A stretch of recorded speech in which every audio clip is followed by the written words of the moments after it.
Hey, good morning. Steve Wiideman here with True and Hansel, and we're drinking some coffee this morning from Cream and Sugar. Cream and Sugar in La Mirada over by the Home Depot Center off Imperial Boulevard. And this is a Mocha. Mocha. All right, cool. We're going to have some mocha, and then we're going to talk about LinkedIn. All right. Cheers.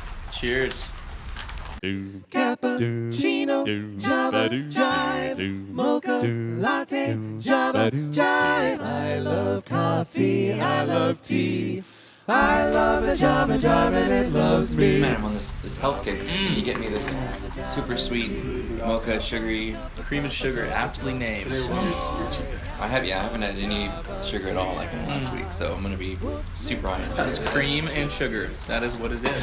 Hey guys, how's it going? Yeah, hey, how's that link building going? How many links you built so far? The same as I did 5 minutes. You asked 5 minutes ago, Steve. There's a lot of talk right now on Facebook, funny enough, because where all our groups are. And I just invited you to one, and I'm going to invite you to a couple as well. Great. All these groups where our peers are talking about what's new and what's happening in search. I'm sure it's going today, so don't laugh. Is LinkedIn valuable? Right? Is LinkedIn valuable? Is it important to have a LinkedIn profile and promote yourself as a personal brand on LinkedIn? I have some ridiculous amount of fans and followers, and so if used right, it can be a good medium. In fact, you've been playing some of the software recently that allows you to sort of introduce yourself to new people in a way that gets them interested in your profile, and I think we've seen some success with it. But in the past, the way I was able to see some value with LinkedIn was connecting with people specifically, where I was either interviewing them or thanking them for being an inspiration for me if I learned from them over the years, or if it was just local businesses where you're just trying to connect and maybe send leads to each other.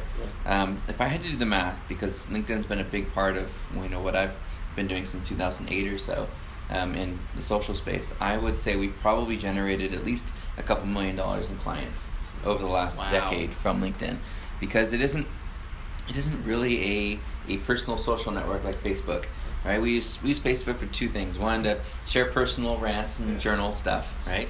And on the business side of things, we use the groups to try to collaborate and share ideas and help each other, and just sort of be amongst a group of our peers. And you'll find that the culture, the personality types of the people that are in those groups are real common to us. Like, you get along with them so well. Like, I can relate to you so well with what you're going through, and this client's giving you issues, and I've been there, I know it.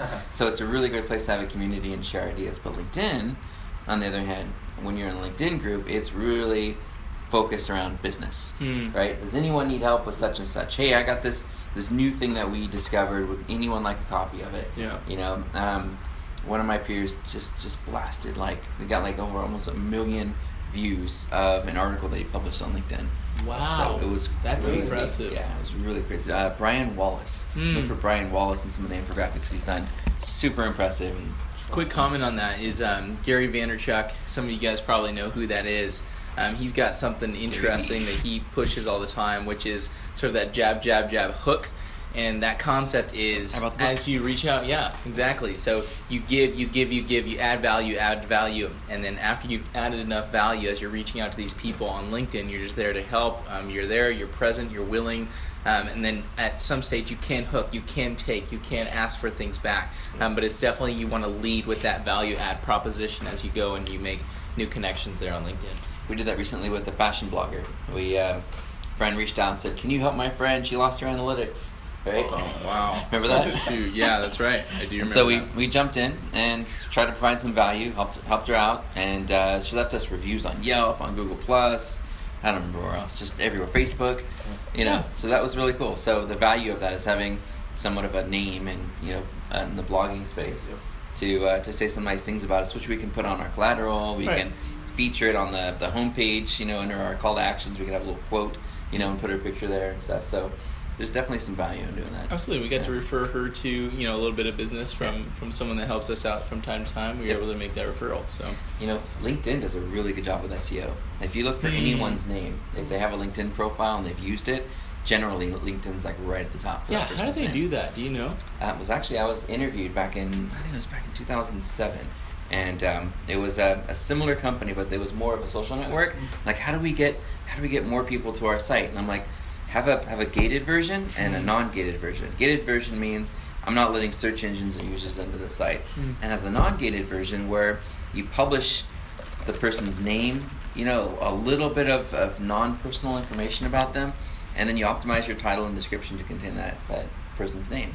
So it's, Joe Schmo, official whatever profile, right? And then in the description you put something about the city or the location they're in, or learn more about so-and-so in this area who might be connected to this other person who has a public profile. So there's a lot of things that you could do to get a page to rank for your name. And most web pages don't even optimize for your name. Even like the about.me's, which are these like supposed to be a hub personal site about who you are. I think what Google's seeing those is more of a conduit to other websites than a useful site themselves. So you don't see about.me as much as you would like a LinkedIn, which is a lot of personal information you share. And then you'll see like the Facebook page, and the Facebook page sometimes you don't see as much because they hide a lot of the content where LinkedIn doesn't. So you said you've gotten several $1 million of business since 2008, or since you started pushing LinkedIn hard. What's like a typical sequence of events of taking someone that you don't even know and bringing them to eventually be a customer? What's the customer journey look like for LinkedIn? A lot of it's inbound. A lot of it. Some of it's connecting with people who you used to work with. And as soon as they get that connection, I remember you. Oh man, this guy was badass. Hey Joe, who just connected with me? This guy who used to work in Disney, who did this thing with Adventures by Disney. You gotta hire this guy. This guy, I know you were talking recently about this problem you're having with getting us our rankings and whatever, and you gotta call him because he rockstarred it. And then all of a sudden you get this email from LinkedIn saying, "Hey Steve, what's your phone number? We want to give you a call." If you did that with Disney, imagine what you could do with us. Yeah. Right. So that's where it becomes valuable when you've worked really hard in your career and you've got these great brands that you've worked for, all listed there, and you've got all these recommendations from people who are at those brands. Like we have a few from people like a lady I worked with closely at Disney was a lady named Kathy, and she left us an amazing recommendation. So I think it's the brands you have, the testimonials of the people who've left you feedback or recommendations, and then they look at that and like, wow, this guy's got a pretty elite profile. Then they do their diligence and they go to Google and they search for your name, and they see all the other positive content they have. They don't see anything negative, hopefully, right? They don't see anything negative because you've worked on any of those things if they have, and they call you up, and that's kind of how it works. But it is inbound. It's creating something that shows a lot of trust, connecting with all the people you've worked with and went to school with, and not just, hey, let's connect. It's hey, stranger, how's it going? Come by the office. And you're always wondering, right, why am I bringing people by once in a while? Like this strange people come into the office, and I'm like, hey guys, here's the team. Like every day, Steve's bringing someone new. Right. It's to connect and to keep that relationship going, or to rekindle the relationship, so that later on it results in them having you top of mind when the question comes up of who should we hire. And if it's not their company, it might be a friend of theirs. So. Absolutely. So what are some other ways, some tweaks that we can make to our own profiles to make, some more of these inbound leads? Oh, the banner, the headline. Banner. If you look at ours, it has some of the magazines we're featured in. Speaking of which, Voyage LA today. Yeah. Right? Nice. So we had this cool interview where they asked us about how our company grew, and I went through some of our trials and tribulations and some of the issues we've had, and how we got through it, and kind of where we are today, which is neat. But so we're in Voyage LA. Yeah, that's cool. So the banner, having that, and some of the features of logos of places that you've been mentioned or featured in. For us, it was like Entrepreneur Magazine and Fortune Magazine. Does it also help to like clearly list out what you can do and who you serve and how you help them? So if you look at my Facebook profile and my LinkedIn profile, you'll notice I maxed out every single field. And when LinkedIn purchased Slideshare, right, more Slideshare integration happened. I'm like, well, great, if that's a field, I'm going to put all my old Slideshares up, and if I don't have any, I'm going to create some. So I'm going to maximize every available field. Hey, you have 5,000 characters that you could use in your Facebook description. Right? Let's use it. Let's talk about all the different capacities and things that we can do, and awards we've won, and quotes from people. Anything that we can do to completely utilize every available field shows, one, that we care about keeping our profile up to date and clean. We can understand Barnacle SEO a bit because people are going to search for us, and we want those profiles to show up prominently. So real quick comment on maxing out those characters. Yeah. There's a group called the Conversion Rate Experts. They're based out in the UK. They're very good at what they do. And they made like something, sort of a profound statement. They said it doesn't matter how long you write something. That's kind of irrelevant. It's really just as long as you can keep the user engaged every step of the way, you're fine. You can write something very long, 5,000 characters long. Yep. And if you look at Steve's profile and you open up and expand his description, you'll see it's not just some block text of description. It's actually really clearly laid out in a way that sort of induces reading, right? So that you actually make your way all the way through. It's unintimidating when you open that up. So you can and should max out all of those characters, and that's true for your LinkedIn profile or elsewhere, having content on a page or whatever. It's as long as you keep those users continuing to read, because they can get lost very easily if you just give them blocks of text. I think YouTube's becoming the same way. They care more about the duration and the time that you spend on YouTube than they do about, do they actually watch the video all the way through? Right. It's interesting too. We're talking about the difference between Facebook and LinkedIn.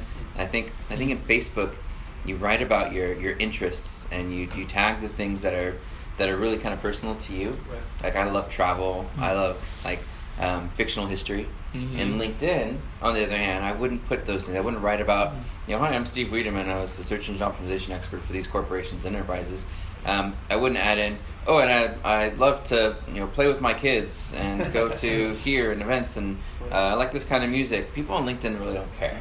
They want to know, is this guy someone I can hire? And the moment they get distracted, they're gone. They bounce to somebody else. So for Facebook, I want people who are interested in the same things that I'm in to connect with me. If Melissa and I find another couple who lives nearby, who also likes to go to San Diego a lot, or Temecula or wine tours, then we're like, hey, do you guys want to go halves on a wine bus or something, or a limo, do the wine tours? And we're like, yeah, we love that stuff. So it's a great way to connect with people who have common interests, but just keep it separate. LinkedIn is a business profile. Use that as though you had the chance, a 2-minute chance to get in front of a big CEO and tell them how great you were. That's your 2-second chance to really, 2-minute chance to sit there and really show off who you are before they even call you. And Facebook, on the other hand, just be authentic. Talk about yourself and everything. Yeah. Love it. Cool. Anyway, so that was LinkedIn. We talked about also Voyage LA, which is awesome. And God, we need more ideas. Send your ideas in the comments. We want to talk about anything and everything. Give us a site to critique as well. We'll give you some suggestions and kind of throw out some ideas. Until next week. Cheers. That's 3 in a row. Here we go. Have a great week.